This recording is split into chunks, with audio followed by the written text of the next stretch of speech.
الحمد لله الملك الودود مالك الملك موسع للعطاء الممدود لا عدد عاد لعطائه ولا أحد حاد لآلائه وهو أعلى أولاد آدم وحواء وأوحى إلى رسوله ما أوحى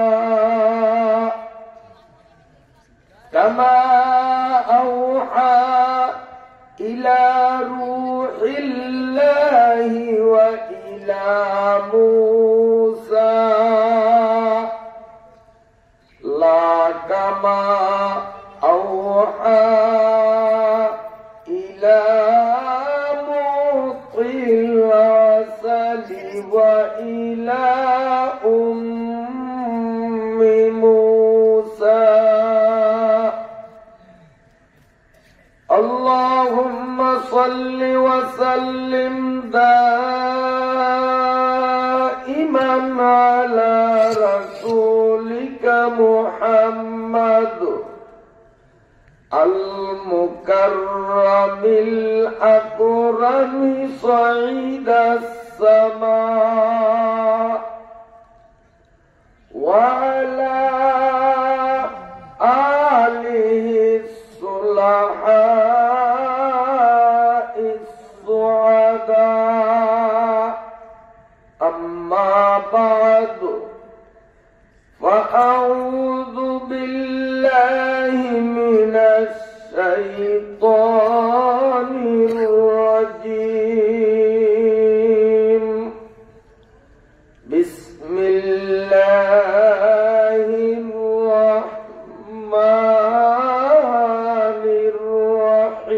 الرحيم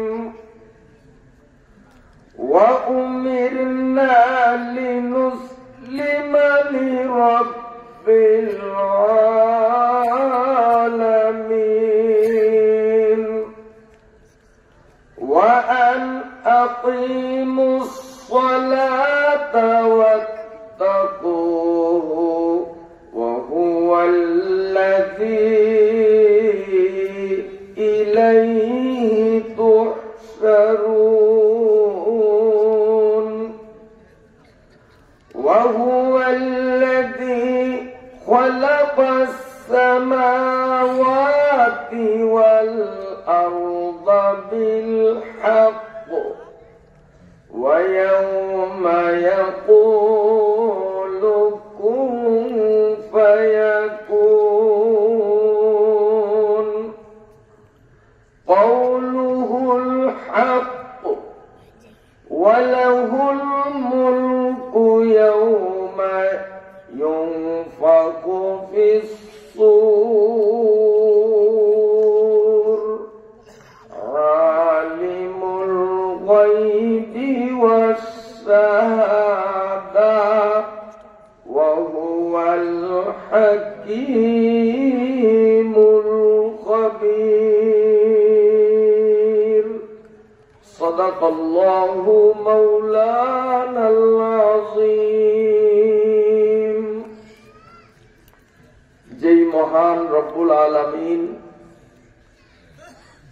আমাদেরকে মায়া করে আদর করে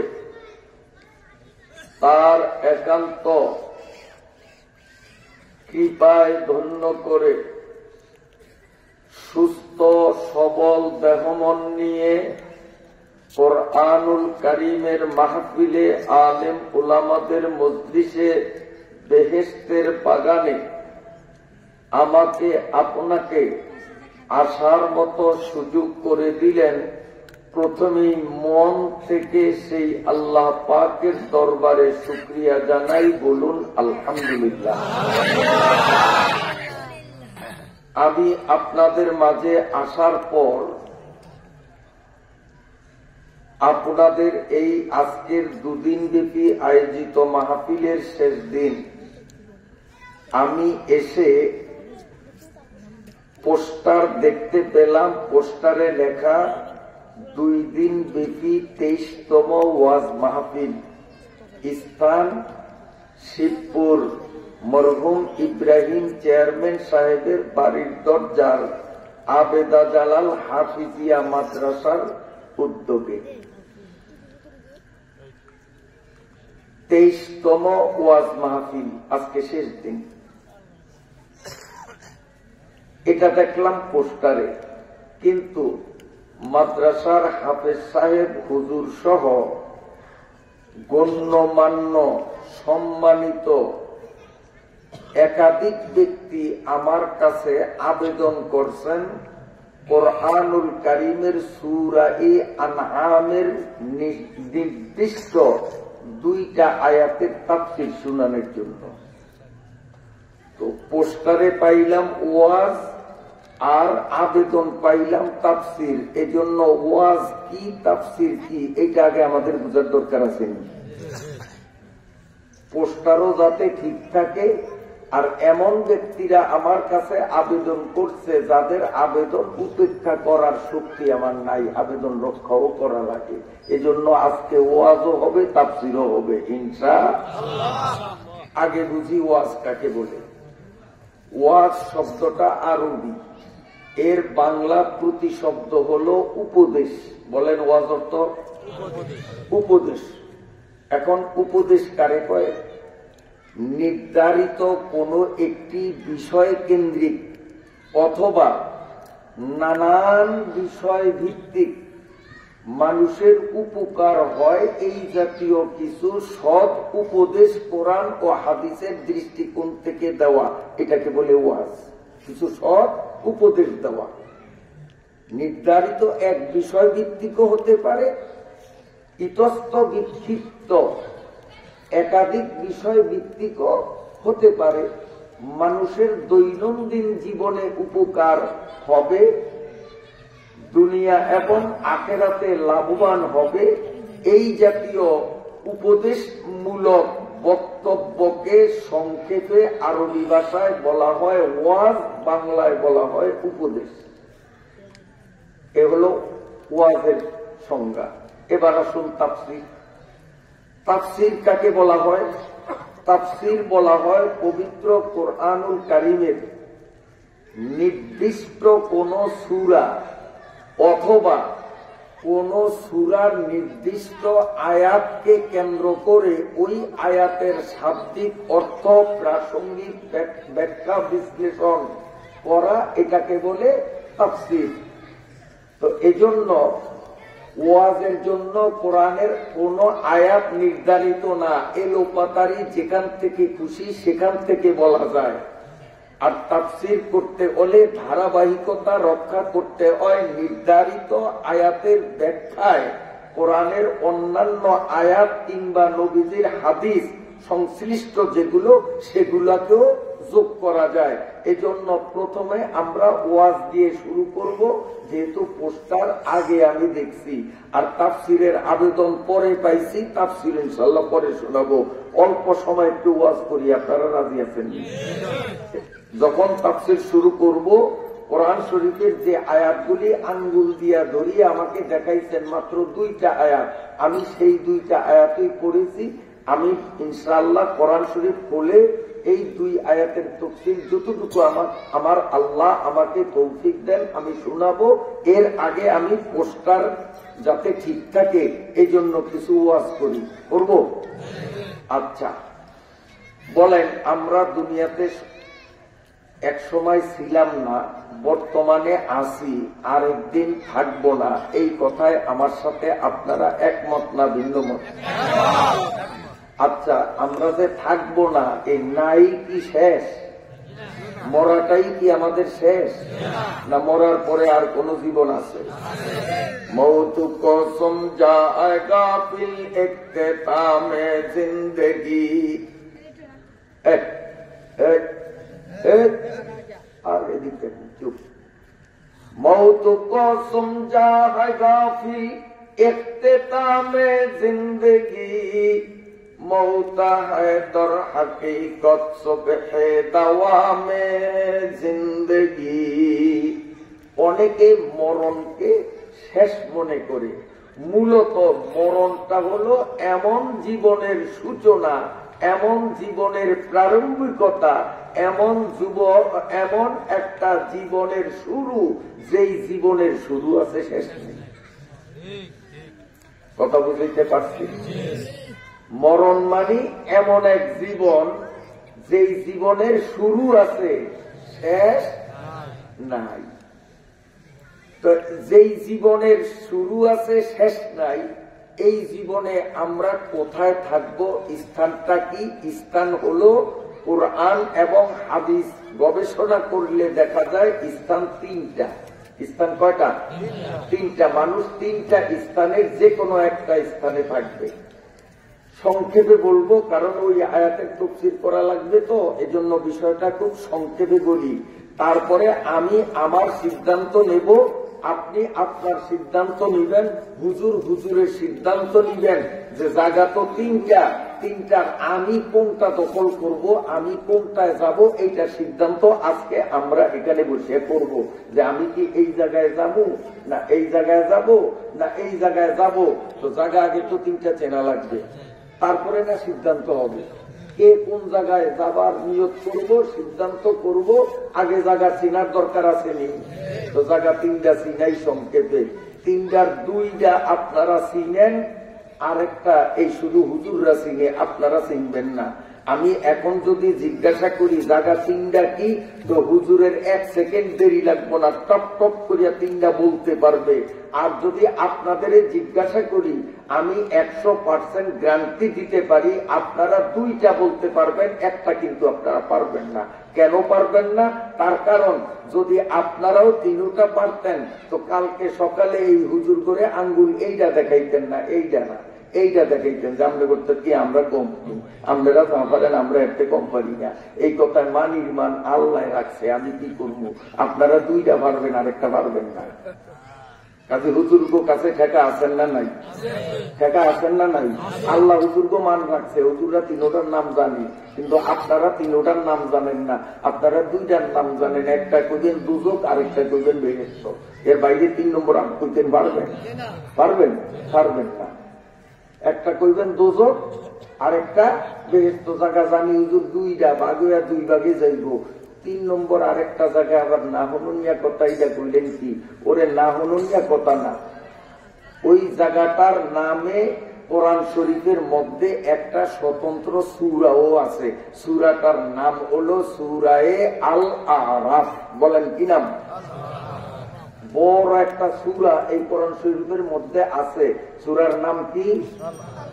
আরাফ। আরাফ একটা জায়গার নাম, দুজক যেমন একটা জায়গার নাম, বেহেশত একটা জায়গার নাম, আরাফ আর একটা জায়গার নাম। হাসরের মাঠে যখন নেকি বদি ওজন করা হবে, বিশ্বাস হয়নি? বিশ্বাস হয়নি? নেকিও ওজন করা হবে, বদিও ওজন করা হবে। আমি কি পরিমাণ সওয়াবের কাম করলাম, আমি কি পরিমাণ গুনার কাম করলাম, এটা হাসরের মাঠে মাপা হবে, ওজন করা হবে। বিশ্বাস হয়নি? কারণ কোরআনের কথা বিশ্বাস না করলে আর আমি মুসলমানের কাতারে থাকবো না। তবে পেশ হয় এক জায়গায় যে হুজুর বুঝলাম না, কিন্তু বিশ্বাস করলাম, নেকি বদি ওজন দিব। নেকি বদি ওজন দিব কেমনে? নেকি বদি তো দেখা যায় না, ধরা যায় না, ছোঁয়া যায় না। আচ্ছা কোন তো এশার নামাজ পড়ছেন নি আপনারা? এশার নামাজটা মোড়া কদ্দুর? এই হুজুরের মতো মোটা না, আমার মতো সিও না। এশার নামাজটা কয় না? জীবনে দেখছেন? এশার নামাজটা লাল না কালা? হ্যাঁ দেখছেন? তো এইটার রং কেমন তাও পাওয়া যায় না। এটা কি মোটা না সিয়ন তাও বলা যায় না।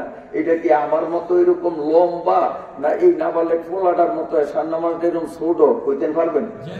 এইটা দেখা যায় না, ধরা যায় না, ছোঁয়া যায় না, নাক দিয়া গেরান নেওয়া যায় না, ব্রেন দিয়া বোঝা যায় না।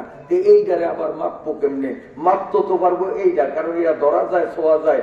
এইটারে যদি এক পাল্লা দেয়, আরেক পাল্লায় কেজির পরিমাণ দেয়, দাড়ি টান দিলে মাপা যাবে। এইটা দেখা যায়, ধরা যায়, ছোঁয়া যায়, এইটারে মাপা যাবে। এইটা দেখা যায়, ধরা যায়, এইটারে মাপা যাবে। আমরা যে সুবহান আল্লাহ বলছি, বলেন না সুবহান আল্লাহ, এইটারে মাপবো কেমনে? সুবহান আল্লাহ কইছি, মুখ দিয়া শেষ হয়ে গেছে। এই সুবহান আল্লাহর একটু গিয়া পাইব কই, আর এইটারে দাড়ি পাল্লা উঠাইব কেমনে? সুবহান আল্লাহ শব্দটা লাল না কালা, মোড়া না সিয়ন, ছোট না বড়, গোল না লম্বা, কইতে পারবেন? দেখছেন সুবহান আল্লাহ খুব লম্বা না গোল না বেয়া, হাতের মতো মোড়া নিয়া করে নিয়া দেখছেন? তাই তো হুজুর এইটারে ওজন দিব কেমনে? এইটারে টালা চড়াইব কেমনে? এটা তো দেখা যায় না, ধরা যায় না, ছোঁয়া যায় না। খালি সারা জীবন আপনারা ওয়াজ করেন, নেকি বুঝি ওজন দিব। একজনে আরেকজনের গালি দিল, শুয়োরের বাচ্চা, এরকম গালি দেয়নি? এই যে একটা মানুষ আরেকটা মানুষকে অসম্মান করিয়া, তুচ্ছ করিয়া শুয়োরের বাচ্চা শব্দটা প্রয়োগ করছে, সওয়াব হইছে না গুনাহ হইছে? ন্যাক হইছে না বদ হইছে? তো হুজুর এই বদটারে কেমনে ওজন দিব? শুয়োরের বাচ্চা শব্দটা বেড়ায় মুখ দিয়া কইছে, এইটারও তো কোনো দেহ নাই, কালার নাই, এটার কোনো ওয়েট নাই, ধরা যায় না, ছোঁয়া যায় না। তো সুবহানাল্লাহরে মাপবো কেমনে? আর শুয়োরের বাচ্চা শব্দ এইটারই বা মাপবো কেমনে? আজীবন তো খালি শুনিয়ে আইছি, নেকি আর বদি মাপবো। এখন এই প্রশ্নটা আমাদের আগে পরিষ্কার করণ দরকার আসেনি? দরকার আসেনি? কারণ নাস্তিক যারা আল্লাহকে বিশ্বাস করে না, আখিরাত বিশ্বাস করে না, নেকি বদির ওজন যে হবে এইটাও তারা বিশ্বাস করে না। তাদের যুক্তি হলো যে যেইটা দেখা যায় না, ধরা যায় না, পঞ্চ ইন্দ্রিয় দ্বারা গ্রাহ্য হয় না, এইটারে আবার ওজন দিবে, এইটা একটা ফালতু কথা। কোরআনে বলে এইটা ভুল করছে। আসলে কোরআনে ভুল, কোরআনে এক দুই জায়গায় না, বহু জায়গায় বলছে আম্মা মান সাকুলাত মাওয়াজিনুহু ফাহুয়া ফি ঈশাতির রাদিয়া ওয়া আম্মা মান খাফফাত মাওয়াজিনুহু ফাউম্মুহু কন্না হাবিয়া। এই যে এখানেই তো বলা হয়েছে, নেকিও মাপবে, বদিও মাপবে। যদি দেখা যায় এই দুইটা পাল্লা, এটার মধ্যে সরাইল বদ, এটার মধ্যে সরাইল নেক, দাড়ি দরিয়া টান দিল, বদের পাল্লা নিচের দিকে নামিয়া গেছে, তাহলে নেক বেশি না বদ বেশি? তাই এইটা ঠিকানা আল্লাহর কোরআনে কয় দোজখ। আর আরেক বেটাটাও এইটা নেকি দিছে, এইটা বদি দিছে, এইভাবে দাড়ি দরিয়া টান দিছে। এই বেটার গুনাহ কম, শুয়োরের বাচ্চা কম কইছে, হ্যাঁ, মিছা কথা কম কইছে, এই একবারে কয় নেই যে তা না, কম কইছে। কাজে এই পাল্লা ওইগুলি আছে। সুবহানাল্লাহ কইছে, আলহামদুলিল্লাহ কইছে, নামাজ রোজা এই নেক কামগুলি করছে, এইটার মধ্যে রাখছে। রাখিয়া যখন দাড়ি টান দিব, আপনারা কন্ত এইবার পাল্লা এইটা নিচে নামবো না এইটা নিচে নামবো? কোনটা? এইটা নিচে নামবো। তাহলে নেকের পাল্লা বাড়ি হইছে, তাহলে এই বেটা যাইবো জান্নাত। এটা হইল কোরআনের কথা। নাস্তিকরা কয় নেকও ধরা যায় না, ছোঁয়া যায় না, দেখা যায় না, গ্রাম নেওয়া যায় না, নেকটারই বা মাপবো কেমনে? আর বদের বেলায়ও একই কথা, ধরা যায় না, ছোঁয়া যায় না, দেখা যায় না, গ্রাম নেওয়া যায় না, স্বাদ নেওয়া যায় না, এইটারই বা মাপবো কেমনে? মুসলমানের কোরআনে বলে ভুল নাই, এই যে নেকি বদি মাপনের কথা, এইটা একটা ভুল ওরা বাইর করছে, এটা বললে ভুল। আপনারা কি করেন? আপনারা কি করেন? ভুল কোরআনে ভুল আছে? আছে? নাই, মোটেও ভুল নাই। এই কথা শুধু আমরা বলি তা না, এই কথা যেই নাস্তিকরা কোরআনকে এই কথাগুলিকে ভুল বলিয়া মানুষের মধ্যে নাস্তিকবাদ ছড়াইয়া দেওয়ার অপচেষ্টা করছে, ওরা গভীর চিন্তা করিয়া বহু নাস্তিক আবার ইসলামে ফিরিয়ে আসছে যে আসলে কোরআনে বলছে এটা ভুল না, এটা ঠিক, আমরা বুঝিয়া সারি। সুবহানাল্লাহ কইেন না, কারণ আগামী বছর মাহফিল হইলে সুবহানাল্লাহ কোরআন লাগবো, আজ সব কইলে তো শেষ হয়ে যাইব। আগামী বছরের লিখে জমা রাখেন, সুবহানাল্লাহ নাউজুবিল্লাহ একটাও কইেন না, কারণ কইলে হুর হয়ে যাইব। আগামী বছর কেমনি কইবেন? নাস্তিকরা বুঝছে যে আমরা আগে ভুল বুঝছি, এখন গবেষণা করিয়া দেখলাম যে না, কোরআনে যে নেকি বদি মাপনের কথা কইছে কথাটা সঠিক। এই জন্য তারা এই নাস্তিক্য মতবাদের থেকে তওবা করিয়া তারা আবার ইসলামের মধ্যে ঢুকছে। সুবহানাল্লাহ, কোন দরকার, আলহামদুলিল্লাহ, কোন দরকার আছে। এখন তারা কি বুঝলো, কেমনে বুঝলো, এইটা একটু সংক্ষেপে করি। বুঝতাম এই যে বাতিগুলি জ্বলে, এই বাতির থেকে ওই বাতি পর্যন্ত তার আসেনিও, বালাদুরিয়া পান যেসব কথা কেউ করেন না, তার আসেনি। এই তারের মধ্যে কারেন্ট আসেনি, কারেন্ট আছে। আচ্ছা কোন তো কারেন্টটা কেমন, লাল না কালা জীবনে দেখছেন? কারেন্টটা মোড়া না সিয়ন? কারেন্ট কয় কেজি ওজন? হ্যাঁ, কথা কয় না। এটার ধরন যায়, শ্রম যায়, এটার গ্যারান নেওয়া যায়, যে বন্ধ কয় না গ্যারান সুবাসাইয়ে কারেন্টের থেকে নাকে কাম করব। তাইলে কারেন্ট এমন একটা জিনিস যেটা ধরা যায় না, ছোঁয়া যায় না, দেখা যায় না, গ্যারান নেওয়া যায় না, তারপরেও কারেন্ট মাপন যায়নি, মাপন যায় না। নাইলে মাস গেলে দেখা যায় হুজুরের বিল হয় 1632 টাকা, আমার আসছে কি আপনার 2022 টাকা, ওনার বিল আসছে দেখা যায় মাত্র 905 টাকা। এরকম বিলের কাগজ মাসে মাসে আইয়েনি। তাই বিল এমন ব্যবধান হয় কা, যেহেতু প্রত্যেকের ঘরের সামনে একটা দাড়ি পাল্লা বসাইছে, মিটার মানি দাড়ি পাল্লা। সব জিনিস মাপনের যন্ত্র এক না, চাউল আদা মাপে দাড়ি পাল্লা দিয়া, বর্তমানে আবার একটা মিটার আবিষ্কার হয়েছে মিটার দিয়া, কিও দুধ মাপে গ্লাস দিয়া অথবা পট দিয়া, ঠিক না? এক একটা জিনিস মাপে এক এক ধরনের জিনিস দিয়া না। কাপড় মাপে কি দাড়ি পাল্লা দিয়া না গজ দিয়া দিয়া ফিতা দিয়া, কি দিয়া ফিতা দিয়া, এক একটা জিনিস এক একটা জিনিস রকমের মাপে। তো কয় এই শোনেন, কারেন্ট মাপনের জন্য বিজ্ঞানীরা একটা দাড়ি পাল্লা বানাইছে, যেটার নাম মিটার। সবার ঘরের সামনে একটা একটা আছে। এই মিটার দিয়া মাপ দিলেই মাস গেলে ওই দায়িত্বশীলরা আসিয়া কয় ইনি এত ইউনিট কারেন্ট করছে, ইনি এত ইউনিট কারেন্ট করছে, ইনি এত ইউনিট কারেন্ট করছে। ওই মিটারে ধরা পড়ে না, না পড়ে? ওইটা দেখতেই তো কাগজের মধ্যে বিল লেখে। তাইলে কারেন্ট ধরা যায় না, ছোঁয়া যায় না, গ্যারান নেওয়া যায় না, তারপরেও মাপা যায় যে কে কি পরিমাণ কারেন্ট খরচ করছে, ঠিক কিনা? আইয়েন আরেকটা উদাহরণ, দুধের মধ্যে পানি দেয় এমন অসৎ মানুষ দুনিয়াতে আসেনি। শিবপুরে নাই, অন্য জায়গায় থাকতে আসে। শিবপুরে নাই, কারণ এই শিবপুরের মাটিতে হযরত মাওলানা আব্দুল বারী সাহেব রহমাতুল্লাহ আলাইহির মতো একজন বুজুর্গ, মুসাল্লাম বুজুর্গ, স্বীকৃত বুজুর্গ, ওনারে আপনারা না চিনলো আমরা চিনি। ওনার এলেম কালাম যা থাক আর না থাক, আমার তাহকিক মতে, আমার জানা মতে হযরত মাওলানা আব্দুল বারী সাহেবের মতো এই আপনাকে হুজুরে চিনেন না?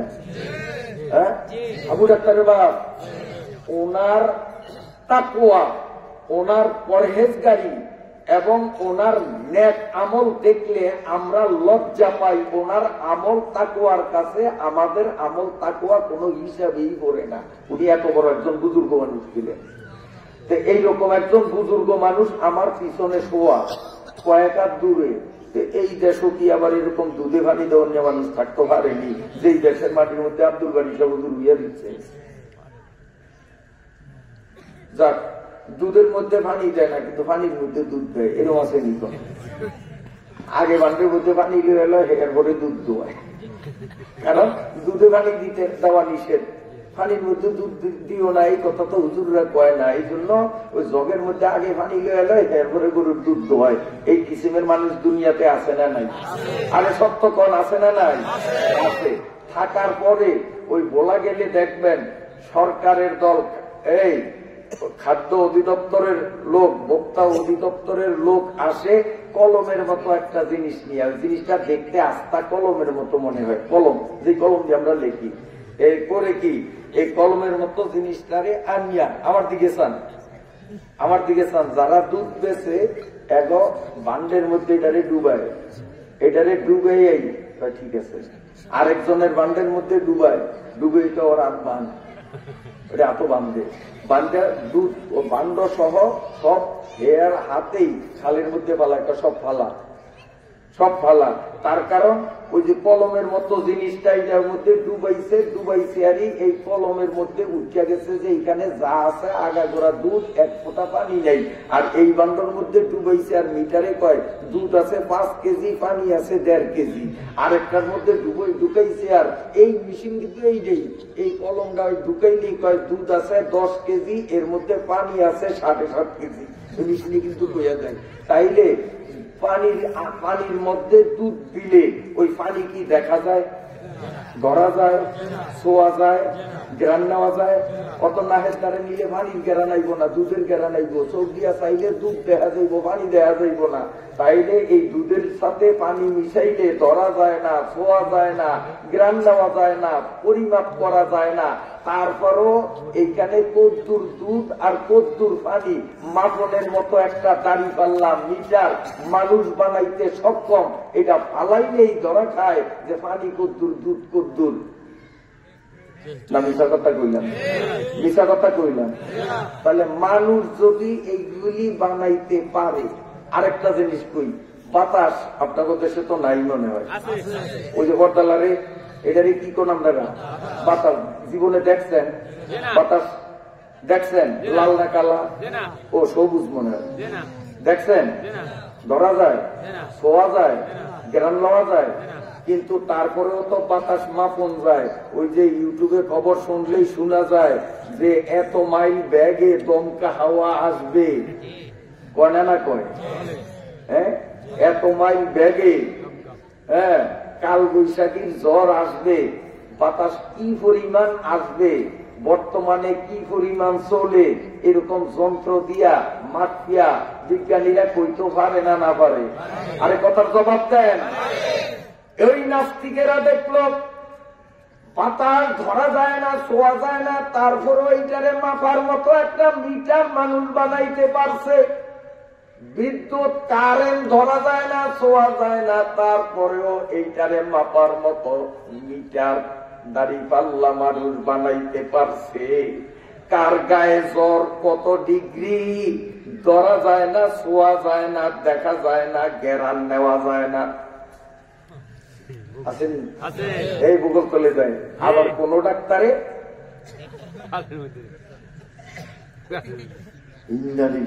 তাড়াতাড়ি হাসপাতালে ভর্তি হোক, তোমার অবস্থা খারাপ, ওটা দিয়ে মাপ দেয়, মাপ দিলেই বোঝে জ্বর কদ্দুর আছে। জ্বর এমন একটা জিনিস ধরা যায় না, ছোঁয়া যায় না, ওরে দেখা যায় না, তারপরও মাপা যায় কিনা বলেন? এই মাপা যায় কিনা? এই জন্য বর্তমান দুনিয়ার অনেক বড় বড় নাস্তিকরা চিন্তা করিয়া দেখলো মানুষের সুবহানাল্লাহও ধরা যায় না, ছোঁয়া যায় না, শুয়োরের বাচ্চার মতো গালিটাও ধরা যায় না, ছোঁয়া যায় না, কিন্তু সুবহানাল্লাহ মাপার মতো একটা মিটার আর শুয়োরের বাচ্চা মাপার মতো একটা মিটার আল্লাহ বানাইতে পারে।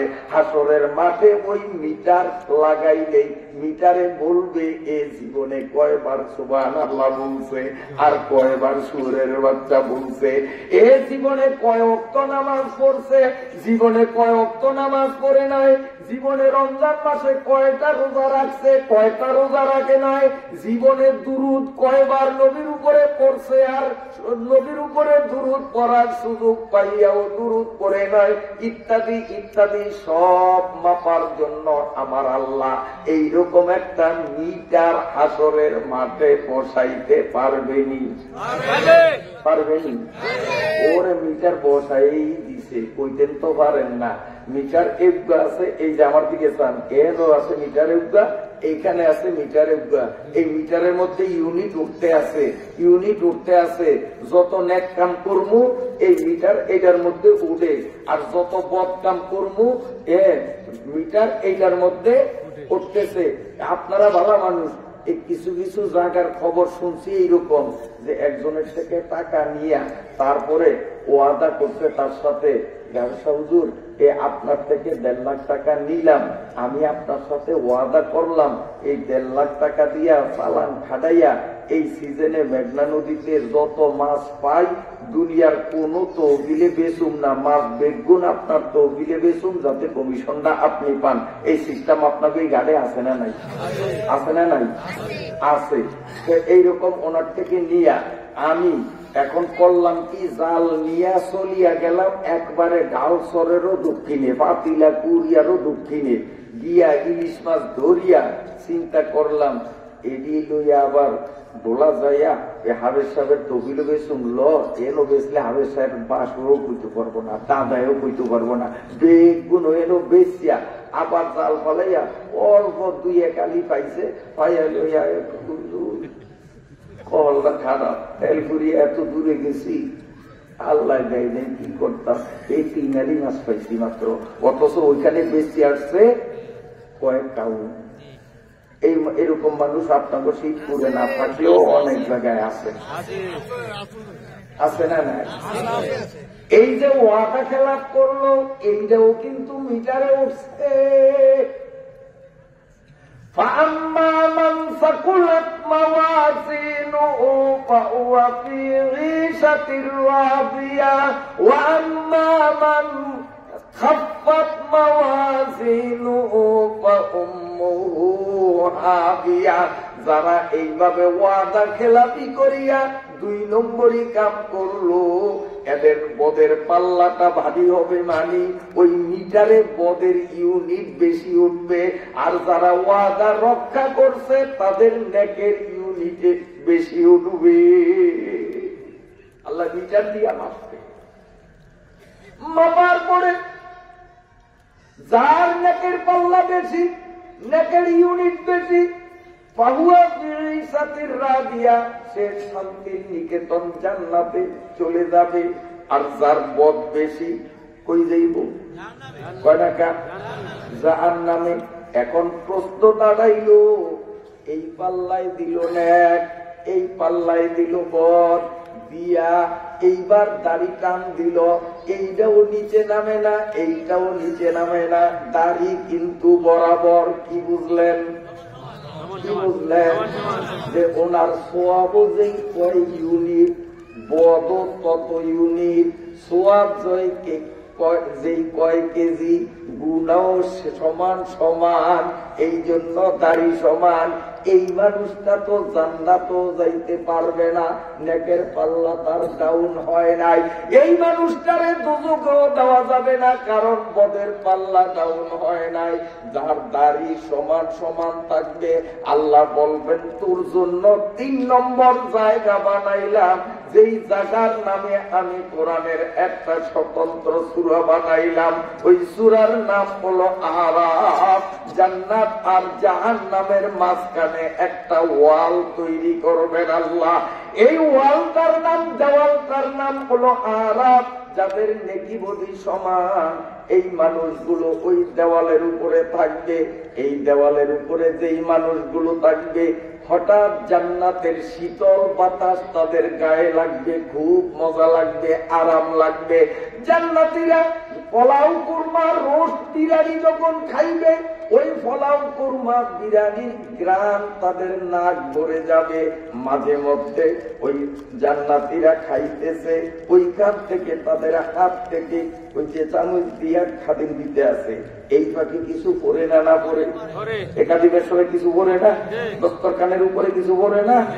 আল্লাহর ফেরেশতারা জান্নাতি মেহমানদের যখন খাদিম দিবে চামচ দিয়া, হয়তো 1 টুকরা গোশত নিচে পড়িয়া যাইবে। অমনি আরাফ নামক দেয়ালে যারা দাঁড়ানো, তারা থাবা মাইরা নিয়ে ওইটা খাইবে, খুব মজা লাগবে। আবার কখনো কখনো জাহান্নামের ভিতরে যখন কঠিন ভাবে আগুন জ্বালানো হবে, জাহান্নামীদেরকে আগুনের মধ্যে পোড়া দেওয়া হবে, ওই আগুনের উষ্ণতা, ওই আগুনের উত্তাপ এই দেওয়ালের উপরে, আরাফের উপরে যেই মানুষগুলি, এই মানুষগুলির গায়ে লাগবে। জাহান্নামের আগুন গায়ে লাগবে না, আগুনের ভাব তাদের গায়ে লাগিয়া তাদের সারা শরীরের গোশতগুলো মোমের মতো গলে যাবে। ওরে জাহান্নামের গরম কত বড় কঠিন!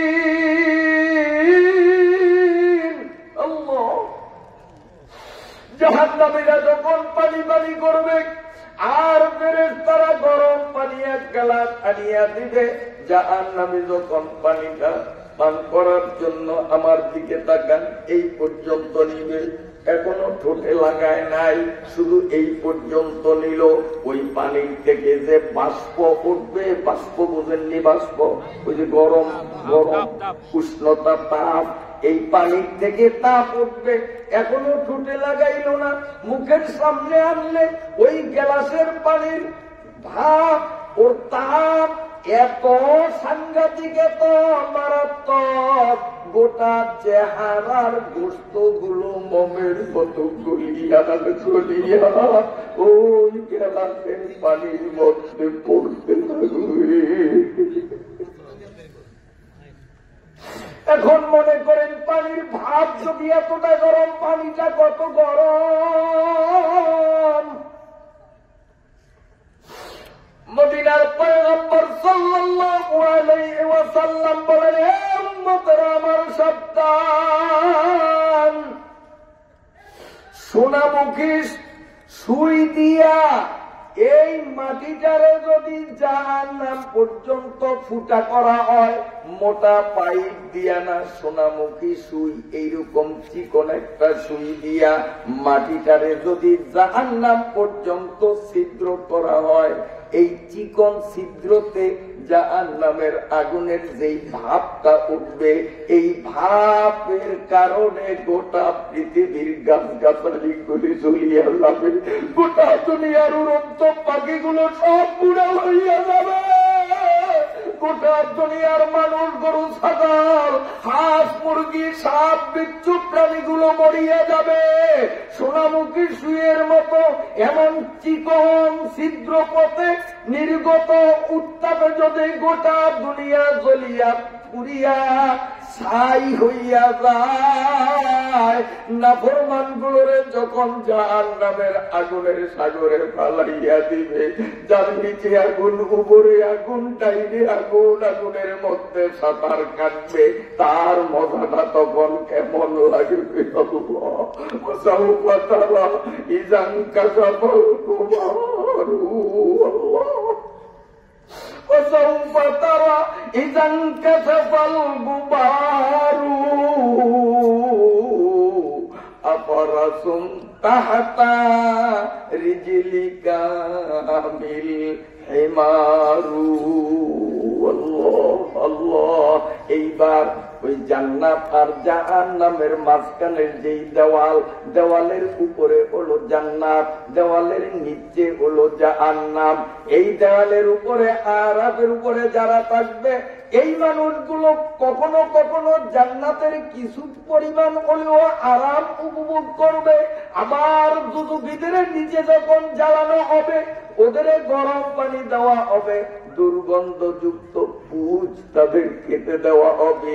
ওই গরম আর পুজের দুর্গন্ধে আরাফের মানুষগুলোর অবস্থা তখন ভীষণ হয়ে যাবে, সাংঘাতিক কষ্ট।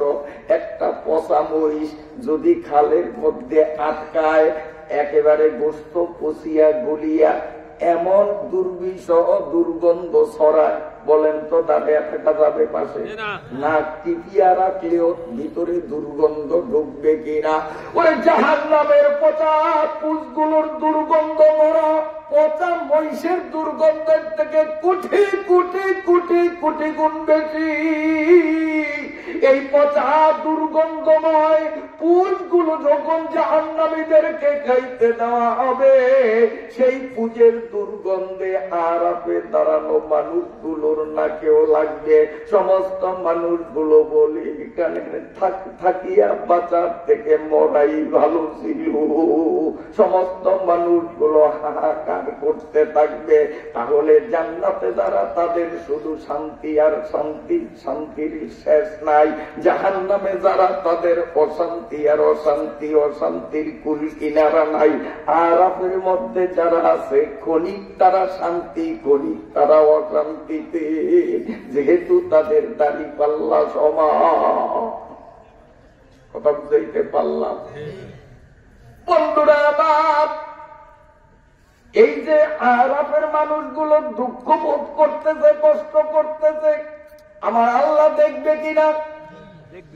এক সময় আল্লাহ রাব্বুল আলামিনের কুদরতি দিলের মধ্যে মায়া আসবে। আল্লাহ রাব্বুল আলামিন পরওয়ারদিগারে আলম ফেরেশতাদেরকে ডাকিয়া বলবেন, ফেরেশতারা, এই মানুষগুলো আরাফের উপরে থাকিয়া জাহান্নামের সামান্য কষ্ট ওদের ধরে ওরা সইতে পারে না। আমি আল্লাহর মনে মানে না, প্রাণে সয় না।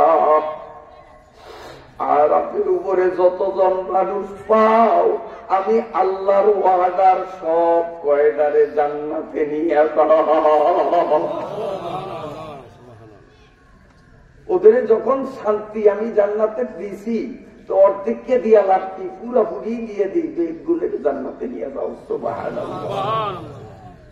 কিন্তু সহজে না, ওখানে অনেক দিন থাকার পরে, অনেক জ্বালা যন্ত্রণা ভোগার পরে একদিন হয়তো আল্লাহর দয়া হবে। তখন আল্লাহর দয়ায় আল্লাহ ফেরেশতাদের হাতে এদের কোথায় পৌঁছাবে? জান্নাতে পৌঁছাবে। এখন ঠিকানা মাত্র দুইটা, একদল জান্নাতে, একদল জাহান্নামে। আরাফ এখন খালি, আরাফে কেউ নাই। এই অবস্থায় হাসরের মাঠে হাফেজে কোরআন তালেবে ইলম গুলো কাতার দিয়া হাসরের ময়দানে আল্লাহ রাব্বুল আলামিনের আরশের সামনে দাঁড়াইয়া যাবে। আবেদা জালাল হাফিজিয়া মাদ্রাসার তালেবে ইলম গুলো এখান থেকে হিফজ শেষ করেছে, আরো যত জায়গার থেকে তারা হিফজ করেছে। এই হাফেজ ছাত্রগুলো আল্লাহর আরশের সামনে কাতার দিয়া দাঁড়াইয়া যাবে। আল্লাহ সব জানেন, বুঝেন, দেখেন, তারপরেও বলেন, এ তোমরা কারা? তোমাদের প্রত্যেকের হাতে দেখি জান্নাতের টিকিট দেখা যায়। সুবহানাল্লাহ। কার হাতে? কার হাতে জান্নাতের টিকিট? হাফেজ গোয়াতে, হাফেজ গোয়াতে, তালেবে ইলম গোয়াতে। আল্লাহ বলবেন, ও তালেবে ইলমরা, এ হাফেজের গোষ্ঠীরা, তোদের প্রত্যেকের হাতে জান্নাতের টিকিট দেখা যায়। তোরা তো জান্নাতের মানুষ, কেন তোরা এখনো জান্নাতে না যাইয়া এখানে দাঁড়াইয়া রইলা? কারণটা কি বলো? আল্লাহ রাব্বুল আলামিন সব জানেন, বুঝেন, তারপরেও তাদের মুখ থেকে শুনতে চায়। কারণ বলো? তখন এই হাফেজ তালেবে ইলমদের মধ্যে কেউ বলবে, আল্লাহ। জান্নাতি মানুষগুলো যখন জান্নাতের দিকে গেল, জাহান্নামীরা জাহান্নামীর দিকে গেল, আর একদল মানুষ আরাফের দিকে গেল। আমি কাতারের পাশে দাঁড়াইয়া দাঁড়াইয়া দাঁড়াইয়া দাঁড়াইয়া নজর করলাম, আমার বাবারে জান্নাতীদের কাতারে খুঁজিয়া পাই নাই, আরাফবাসীদের কাতারেও খুঁজিয়া পাই নাই। আমি নিশ্চিত আমার বাবা হয়তো দোজখে। আবার কেউ কেউ বলবে, গো আল্লাহ, আমি গরিবের পোলা, আমার বাবা কোন মতে মেঘনায় মাছ ধরিয়া জীবিকা অর্জন করতেন, তাতে আমাদের সংসারের ব্যয়ভার বহন করা বাবার জন্য কঠিন ছিল। তারপরেও বাবা আমাকে জাল বাওয়ার জন্য নদীতে না নিয়া মরহুম ইব্রাহিম চেয়ারম্যান সাহেবদের প্রতিষ্ঠিত আবেদা জালাল হাফিজিয়া মাদ্রাসায় ভর্তি করছে। মাদ্রাসার বেতন দেওয়া, বোর্ডিং এর খোরাকি দেওয়ার সক্ষমতা আমার বাবার ছিল না। ও মুখ মিয়া আমারে আল্লাহর ওয়াস্তে লজিং রাখিয়া ভাত খাওয়াইছে। আসেনি এলাকায় সিস্টেম? আসেনি? অবশ্যই আছে, কারণ আমার পোলারেও তো সাধু মেম্বার অনেক খাওয়াইছে। ওই হাফেজে কোরআন বলবে, আল্লাহ, শিবপুরের ওই মেয়া যদি আমার লজিং না খাওয়াইতেন, আমার ভাত খাওয়ার ব্যবস্থা যদি না করতেন, আমার গরিব বাবা আমারে মাদ্রাসায় রাখতে পারতেন না, বাধ্য হইয়া আমাকেও জাল বাওয়ার জন্য মেঘনায় নিতেন। আমারে যে ভাত খাওয়াইছে ওই মানুষটারে জান্নাতীদের কাতারে দেখি নাই, আর যারা গেল ওই কাতারেও দেখি নাই। অতএব আমি নিশ্চিত হয়তো সে জাহান্নামে পড়েছে। আল্লাহ এরা কোথায়? এক এক করিয়া হাফেজ সাহেবরা এক একজনের নামে এইভাবে আল্লাহ রাব্বুল আলামিনের কাছে দরখাস্ত দিবে, আল্লাহ ওই মানুষগুলো কোথায়? নিশ্চিত না হওয়ার মতো তোমার জান্নাতের টিকিট আমরা হাতে নেব না, ফালাইয়া দেব, জান্নাতে যাব না। আল্লাহ বলবেন তোমরা চিন্তা করিও না, যাদের ব্যাপারে বলছো ওদের পাপের কারণে আমি আল্লাহর ফয়সালায় সব কয়টারে দুজকে ফালাইছি, আর তোমরা যেহেতু নেককার, তোমরা জান্নাতি, তোমরা জান্নাতে চলে যাও, ওগুলো জাহান্নামে থাকবে। হাফেজে কোরআন তালবে ইলমরা চিৎকার মারিয়া বলবে, আল্লাহ যেই বেটার ঘরে ভাত খাইয়া আমি হাফেজ হইলাম, এই বেটারে দুজকের মধ্যে রাখিয়া নিমক হারামের মতো তোমার জান্নাতে যাব না। আমার যেই গরিব বাবা মাথার ঘাম পায়ে ফালাইয়া কষ্ট করিয়া আমারে হাফেজ বানাইছি, আবার ওই বাবারে দুজকের আগুনে সাপের মুখে রাখিয়া তোমার জান্নাতে যাব। হয়তো তাদেরকে উঠাইয়া জাহান্নাম থেকে মুক্ত করিয়া আমাদের হাতে দিবা কিনা বলো, নইলে জান্নাতের টিকেট হাতে নিয়েই জাহান্নামে ঝাঁপাইয়া পড়ব। বাবার গলা জড়াইয়া ধরিয়া বলবো, বাবা এই দেখো জান্নাতের টিকেট পাইছি, তারপরেও তোমার জাহান্নামে রাখিয়া জান্নাতে যাই নাই।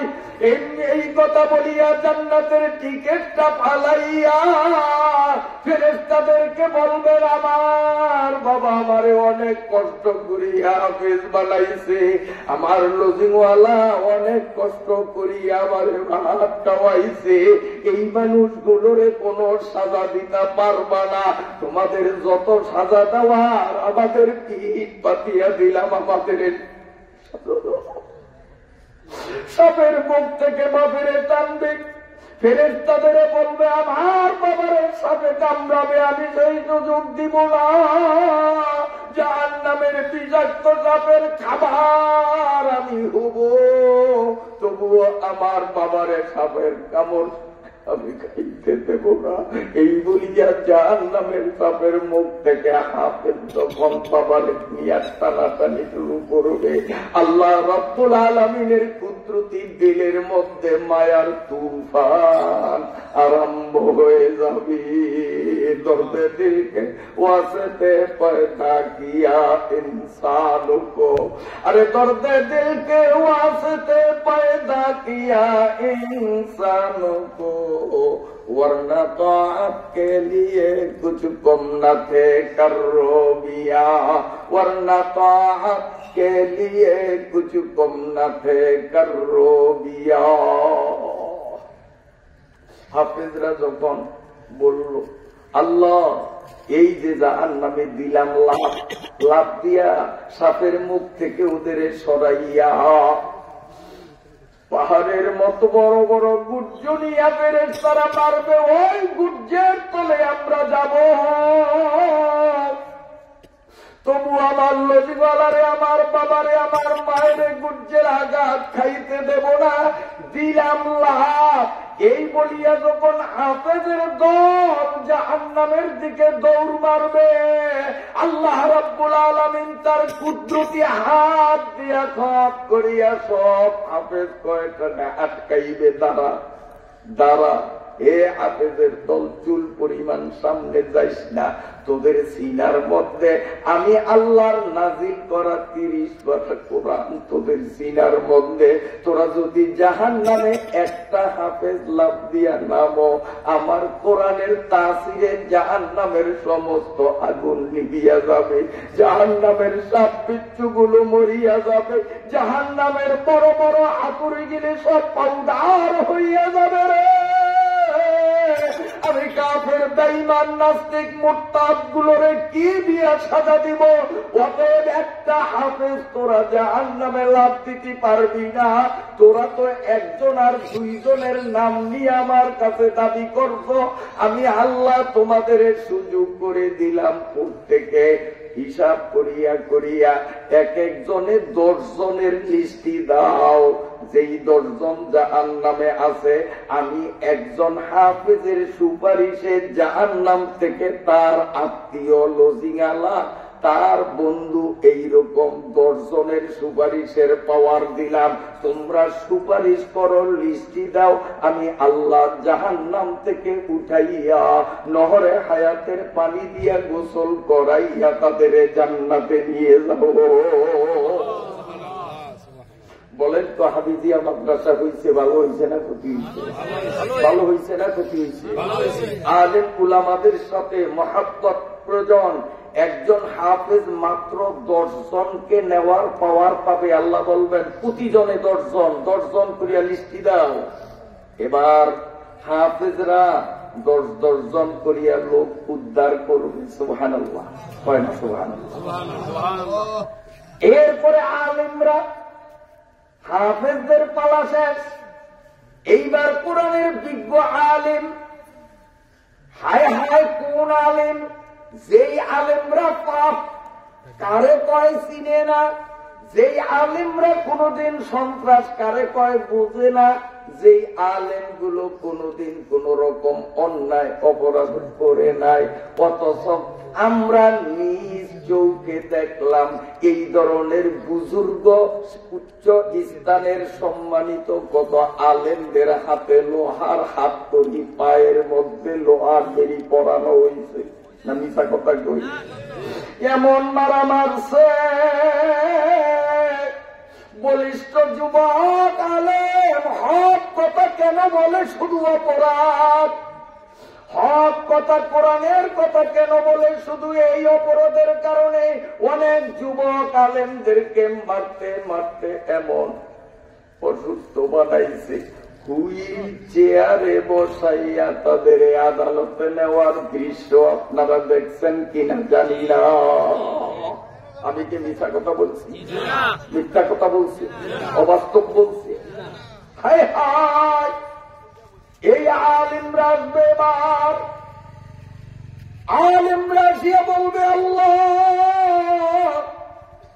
হাফেজদের, এদিক থেকে হাফেজদের তুমি এত সম্মান করলা, হাফেজরা শুধু তোমার কোরআন মুখস্থ পড়তে জানে, কোরআনের অর্থ জানে না, কোরআনের তাফসীর ব্যাখ্যাও জানে না, শুধুমাত্র পড়তে পারে মুখস্থ। এতেই তুমি হাফেজদের এত সম্মান দিলা, একজনে 10 জন করিয়া জাহান্নাম থেকে উঠাইল। ওগো আল্লাহ, আমরা কোরআনের বিজ্ঞ আলিম, আমরা বিসমিল্লাহ থেকে মিনাল জিন্নাতি ওয়ান নাস পর্যন্ত 30 পারা কোরআনের অর্থ জানি, তাফসীর জানি, ব্যাখ্যা জানি। ও আল্লাহ, এখন তুমি বলো হাফেজদের চেয়ে আমাদের দাম কম দিবা না বেশি দিবা? আল্লাহ রাব্বুল আলামিন পরওয়ারদিগারে আলম বলবেন, ও কোরআনের আলেমরা, হাফেজদেরকে তো পাওয়ার দিছি, একজনে মাত্র 10 জন নিতে পারবে, আর কোরআনের আলেম তোমরা আমি আল্লাহর কাছে এত সম্মানী, এত দামি, কোন সংখ্যা নাই, কোন সংখ্যা নাই। যে যত জনের লিস্টি দিবা, 1,00,000 জনের লিস্টিও যদি দাও, আমি আল্লাহ আলেমের উসিলায় তারে জাহান্নাম থেকে মুক্তি দিয়ে দেব।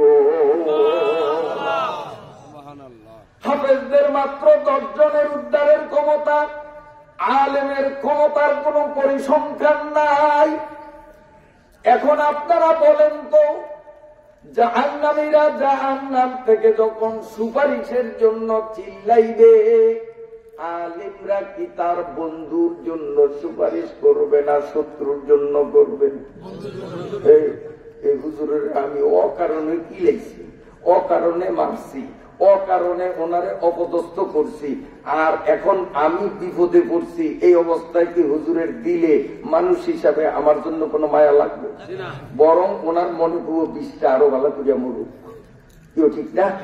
তো যে সমস্ত কুলাঙ্গার ক্ষমতার দাপটে যে সমস্ত মানবরূপী শয়তানের দল ক্ষমতাকে চিরস্থায়ী ভেবে নিরপরাধ আলেম উলামাদের উপরে অবিচার করেছে, অত্যাচার করেছে, জুলুম করেছে, সেদিন তারা যত চেঁচামেচি করুক একজন আলেমও তাদের জন্য সুপারিশ করতে পারে।